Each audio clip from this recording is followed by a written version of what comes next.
माननीय नामदार पालकमंत्री डॉक्टर सुरेश भाऊ खाडे यांनी मनपाच्या निवारा केंद्रास भेट दिली। महापालिका प्रशासनाने पूरबाधित स्थलांतरित नागरिकांची चांगली सोय केली आहे। डॉक्टर सुरेश भाऊ खाडे, पालकमंत्री तथा कामगार मंत्री, महाराष्ट्र राज्य।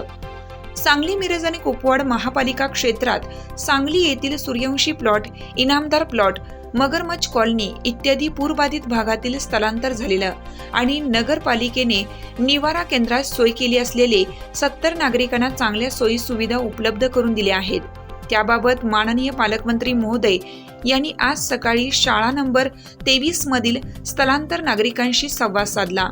सर्व स्थलांतरित नागरिकांनी महापालिका प्रशासनाने सर्व सोयी सुविधा उपलब्ध करून दिल्या आहेत असे सांगितलं। माननीय पालकमंत्री महोदय यांनी देखील सर्व पाहणीनंतर समाधान व्यक्त केले। यावेळी माननीय शुभम गुप्ता आयुक्त यांनी अन्य ठिकाणी देखील चांगल्या प्रकारे सोयी सुविधा उपलब्ध करून दिल्या आहेत। त्याचबरोबर प्रशासनाने आज अखेर पूर परिस्थितीबाबत केलेल्या कामकाजाबाबत माहिती दिली। यावेळी अतिरिक्त आयुक्त रविकांत अडसूळ, सहाय्यक आयुक्त सचिन सागावकर, अग्निशामक अधिकारी सुनील माळी, वाहिद मुल्ला, अधीक्षक इत्यादी उपस्थित होते। हिरकणी न्यूज करिता शरद गाडे, सांगली।